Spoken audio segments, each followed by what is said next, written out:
Welcome to Prime 9, the countdown show that covers the very best in baseball. Guaranteed to start arguments, not end them. In this episode, it's the 9 greatest teenage seasons. Why 9? That's baseball. 9 players, 9 innings. Prime 9. You don't often see a teenager make much of an impact in Major League Baseball. There's the young right-hander, Dwight Gooden. For someone under the age of 20 to simply play on a regular basis is quite an accomplishment, much less excel. Lefty leaps high in the air, and he's got it! An incredible catch by the kid! Our precocious players had to have played during the modern era and still been a teenager on June 30th, at least halfway through the calendar year. Wally Bunker has been a godsend to the Baltimore pitching staff. The rookie right-hander will be gunning for his 14th victory today. And we only looked at what they did during the regular season of that year. There is the first home run of his career, Edgar Renteria. A couple became Hall of Famers. Others had much shorter career arcs. He's out of here. What a bomb he is. Canigliaro hit the home run his first time at bat at Fenway Park. So here they are, the 9 greatest teenage seasons, starting with number 9 on Prime 9. And here are some of the Cubs who sparked their pennant drive. Phil Cavarretta, first baseman. When you hear of Phil Cavarretta, you immediately think of who is he? This is a man that played 20 years with the Chicago Cubs. And while he'd play in 3 All-Star games and win an MVP award in 1945, his rookie season was also special. In 1935, as an 18-year-old, he was the everyday first baseman with the Chicago Cubs. He played on a pennant-winning team and actually played in the World Series as an 18-year-old. He was surrounded by Chuck Klein and Gabby Hartnett and 2 20-game winning pitchers, Lon Warneke and Bill Lee. So he was on a tremendous Cubs team, in fact, one of the best Cubs teams in history. Cubs in 1935 were a heck of a ball club. They go 23-3 in September, which included a 21-game win streak. Cavarretta is there every step of the way as Chicago is making this run to 100 wins in the National League pennant in 1935. And that's why he's special. He is an everyday player at the age of 18 years old. Just do not see this in Major League history. How rare was Phil's feat? Well, his time on the field and productivity are unmatched by any player in his age 18 season. For a teenager to come into that situation, especially with the Cubs, in a pennant race, to do what he did, simply amazing. Our next teenage sensation is best known to some as the National League Manager of the Year in 1998. Larry Dierker, the 6th rookie manager in the history of Major League Baseball to win a divisional title. Others recall him as a longtime announcer for the Houston Astros. Anytime either one of these guys walks out to the mound, you could see a shutout. Or possibly as the pitcher who threw a no-hitter in 1976. And he gets a no-hitter! He got the no-hitter! Everyone hears the name Larry Dierker, they immediately think of a man that wore many hats with the Houston Astros. But so many people forget that his first hat was actually of a teenage pitching phenom. And a rare one indeed, for he made his Major League debut for the Houston Colt 45s on his 18th birthday in September of 1964. I was so young, it was just overwhelming. When I got to the ballpark, they had a big birthday cake there, and I had to pose for pictures with some of the other players. And then I remember the first inning was Willie Mays, and I threw a slider that started out at him, and he bailed out, and it broke over the inside part of the plate. So that was my first strikeout of my career. Well, fanning Mays on your 18th birthday is a good start. But it was his second full season at the age of 19 that earned him a place in this show. He won 10 games against 8 losses, had a 3.18 ERA in 187 innings. If the numbers don't jump out and grab at you, inside the numbers, there are some things that make Dierker very valuable. If you look at how he was used, if you look at the defense behind him, Dierker really comes out and looks to be an amazingly valuable player. It's the era of the pitcher, the dominating pitcher. So for a teenage pitcher to toe the rubber in the mid-1960s and to have some level of success is truly a remarkable accomplishment. And the pitch is swung on. He could hide the ball real well. And when you can hide the ball real well from hitters, you're going to be successful. He was a kid that feared nobody, including all the great ball players that he faced, and consequently became one of the greatest pitchers that the Houston Astros ever had. Well, Larry's first impression of Houston must have hit home, for he made it his home. And over his pitching career, and then his broadcasting career, and his managing career, all with the Astros, he kind of emerged as Mr. Astro. The face of a franchise, and it all began as a fresh face in 1964.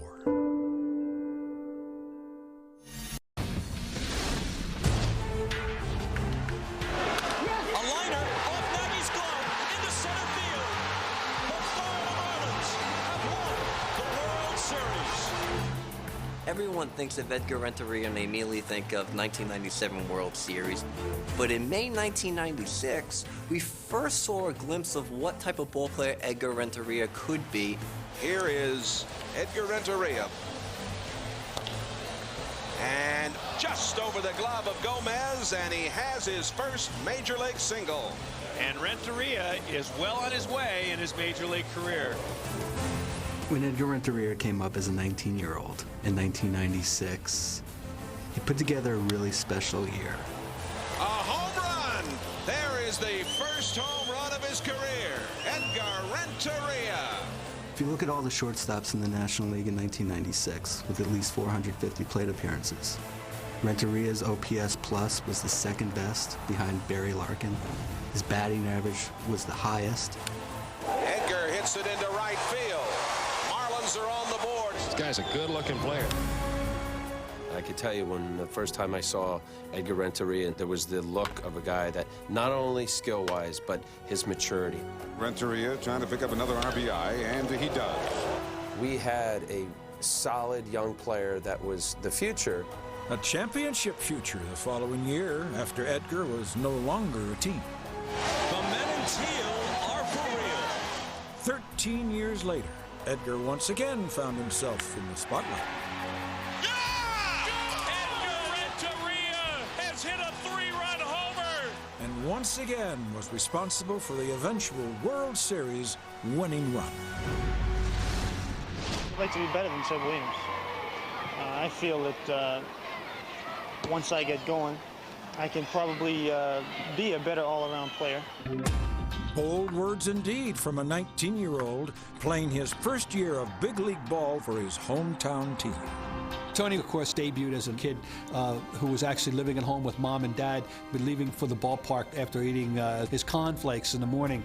Is it tougher for a local boy to play for his own home club? At times it is, because a lot of the people expect a home run every time you're up at the plate. There's a drive by Canigliaro, and it is out of here. What a bomb he is. Canigliaro hits a home run, his first time at bat at Fenway Park. The fans loved him. Tony was a young guy, good-looking guy. He was a natural hitter. You have a natural ability to wait longer than somebody else can. Deep left field. I developed a swing where I can wait just a second longer than the normal hitter, I think, because I've made my bat real quick. Uh-oh. Deep to left. Home run. I don't want to be an average big leaguer. I want to be a great big leaguer. Tony C. hit 24 homers his rookie year for Boston. Still the most home runs ever hit in a teenage season. Well stroked to left, and Canigliaro has come up with another long home run. The fans just took to Tony and his hitting exploits. All of a sudden, the Red Sox had some new things to climb aboard with. He continued to thrive for the next 3 campaigns, but at the age of 22, one pitch changed everything. And a sickening moment turned the hero into a hospital case, to whom baseball might just be something in a scrapbook. Tony would play just 4 more seasons, but the excitement he generated in Boston as a 19-year-old will live on forever. He had something going for him. He had the charisma, he had the talent, and he could have been one of the all-time great players. To number 5. This Husky teenager is Robert William Andrew Feller of Van Meter, Iowa. That fastball was famous all over the state when he was a schoolboy. When Bob Feller burst onto the scene, he was clearly a phenom. And in fact, in many ways, he was the second coming of Walter Johnson. He clearly was poised to inherit the mantle of the hardest throwing pitcher in baseball. Just 17 years old in 1936, Rapid Robert instantly made a name for himself when he found 15 batters in his first big league start. He went on to become one of the most feared pitchers in the game. It was hard to see the ball. There were times when he'd throw that thing, you couldn't hardly follow it. One time in spring training, they clocked his fastball with methods that are not as modern as today, 113. He could really throw. Bingo! But that ball was traveling better than 100 miles an hour. Yeah, I don't care when he was pitched, whether it was 1910 or 2010. He could throw hard.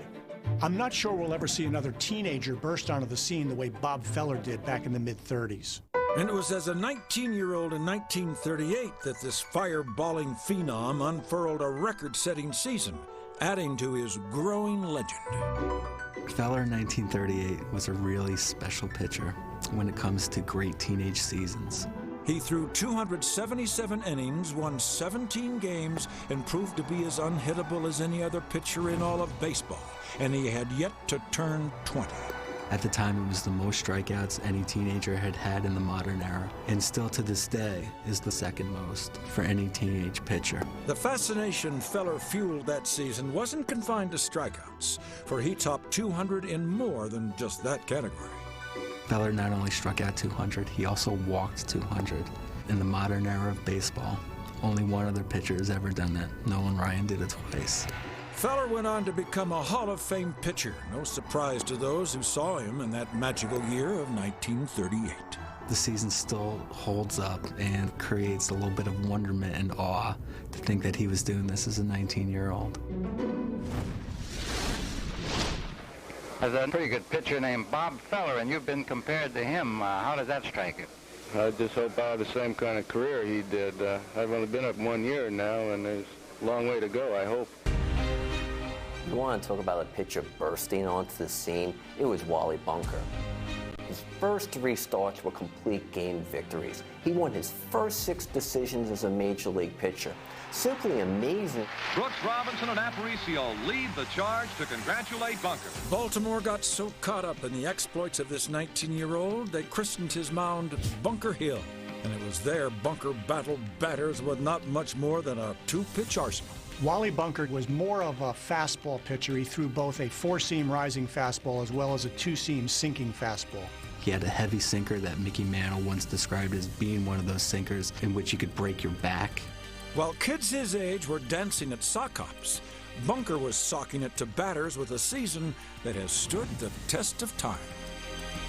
For all teenage pitchers since 1901, those 19 wins are the most. That .792 winning percentage is the highest. Bunker had an amazing season, but you wonder how he did it. One of the unique things about Bunker was he was not a strikeout pitcher. What he relied on was lots of ground balls. The infield defense behind Bunker in '64 was quite impressive. They had the highest fielding percentage in the league, and that's what Bunker needed, because he wasn't striking guys out. Bunker was hit lucky in 1964. But Wally's luck didn't last long, for he was out of baseball by the age of 26. Still, he will always be remembered for his battles on Bunker Hill at the tender age of 19. Wally Bunker's a good example of someone who comes up like a ball of fire with great promise. But as we know with pitchers, it doesn't always work out that way. And Bunker, although he had a major league career, he went on to not fulfill the kind of promise that he indicated in his rookie year.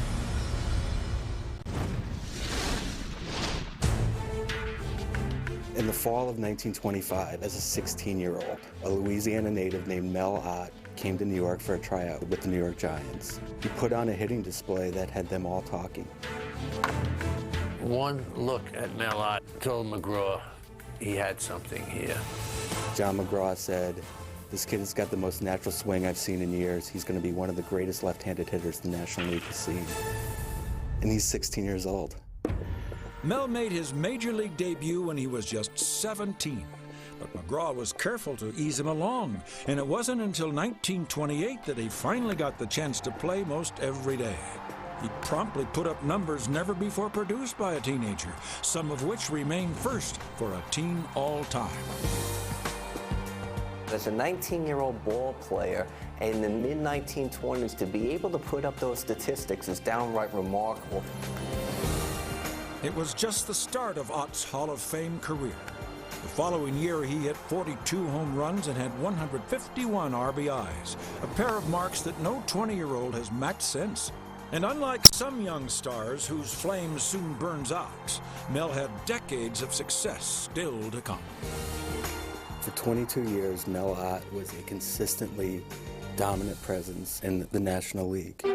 The man they called Master Melvin had a leg kick swing perfect for the short porch at the Polo Grounds. Together, they helped him to a bevy of firsts on his way to 511 home runs. With that unorthodox batting style, he became the New York Giants' greatest slugger. He was the youngest player to reach 100 home runs, 200 home runs, first National League ball player to get 300 home runs, 400 home runs, 500 home runs. He's just doing phenomenal things at an early age and doing things that had never been seen and haven't been seen since. We now return to Prime 9, where in this episode we're spotlighting baseball's greatest teenage seasons. Our selections all had to have played during the modern era, and they had to have still been a teenager halfway through the calendar year. Here then are the men who had the two greatest teenage seasons out of thousands upon thousands of big league ball players. We begin with number 2. You remember Gary Nolan? Yeah, I remember the kid. And here's the starting pitcher, Gary Nolan for Cincinnati. Thought his career, he impressed everybody. Gary Nolan broke in as a youngster, was an amazing pitcher right from the start. The way Gary Nolan burst onto the scene was a personification of the latter part of the decade in the 1960s. The power pitcher, the pure force, the pure power. Out of high school for less than a year, the 18-year-old incredibly struck out 3 batters in his first big league inning of work. Struck him out on a curveball. Gary Nolan was the most impressive young pitcher I have ever seen, and everybody agreed with me. Gary Nolan, a young veteran. The way he throws the ball, I say, wow, he's going to be a great pitcher, because he threw the ball down very low and the ball explodes. It came up on the hitters, and that was tough. Even the very best in the game were left flailing at this kid stuff. So remember, I think he faced for the first time Willie Mays, and he struck him out 4 times. And nobody did that before. I remember Willie come back the next day and say, hey, kid, you know who I am? And he say, no, sir. And he say, well, I'm Willie Mays, and you, congratulations. Throughout the 67 season, the rookie, who turned 19 in May, gunned them down one after another. If you could finish the season with a 14-8 record and strike out over 200 batters as a teenager, that is just simply amazing. He followed up his rookie season with a number of solid years. Struck him out. He struck out the side. Gary Nolan just was outstanding his first few years, and but he got a lot of respect from that. Unfortunately, he also had a lot of arm trouble and retired at the age of 29. But Nolan's teenage season lives on forever. The 19-year-old rookie in 1967. He was one of the outstanding pitchers in baseball. This was the question. Is this guy really 19? 19 years old? There's the young right-hander, Dwight Gooden. He was so good. It was a joke. He had a fastball no one else had, mixed with a curveball that no one else had. He just mowed down the entire league. He will not turn 20 until November. He's a young 19. After a brief stay in the minors, Doc came to the Mets camp in 1984. I got to spring training and very excited, just being removed from high school a year and a half earlier. But he had far from high school stuff. Gets his first strikeout here. From the first part of the season, he showed that he really belonged in the major leagues. As far as talent, he was beyond his years. He has been brilliant today. Facing Doc, when he first came up, you really got into the batter's box and weren't too confident that things were going to work out your way. He got him with a fastball, and that may be the best fastball he's thrown tonight. You knew that it was going to be a tough night. He could throw that fastball in an area where it looked good to the eye, but by the time he got ready to swing at it, the ball had a lot of movement, and the equalizer was the breaking ball. Oh, what curveball that was. At 19 or 20, he was able to throw that 3-2 curveball, and it would be a consistent pitch. Dwight Gooden has just shocked the world of sports by being so successful at such a young age. I've read quotes from Sandy Koufax and Bob Gibson saying, there was no way I could have done what Dwight Gooden did at his age. Like mesmerized some of the best hitters in baseball at the '84 All-Star Game. Going out there and facing American League guys for the first time at 19 years old, my first year in the major leagues. I mean, I was very, very nervous. Doc was so nervous, he struck out the side in his first All-Star inning. Struck him out. After the All-Star break, that's when I really knew that I belonged and I had a good shot at, being very successful. By season's end, Dr. K had fanned more batters than any teenager in the modern era. Number 16, Dwight Gooden. When Doc was 19, it very much looked like men against boys. But in this case, it was a youngster who was the man, and it was grizzled major league hitters who were the boys. Before we go, we'd like to cite two extraordinary players who did debut in the big leagues as teenagers, but didn't post the kind of first-year numbers needed to make this show. Both Mickey Mantle and Ken Griffey Jr. were signed straight out of high school, and both reached the majors at the age of 19. Well, here's a young fella who's the story of spring training in the Mariners camp, 19 years old. But while their rookie seasons left them just a bit short for this episode, they did, between them, go on to hit more than 1,100 home runs. Number 600 for Ken Griffey Jr. And they appeared on 29 All-Star teams. But there is one major difference between these two elite center fielders. Mantle played in 12 World Series and earned 7 rings. In his 22 years of big league ball, Junior never even reached the Fall Classic. That's our Prime 9. What's yours?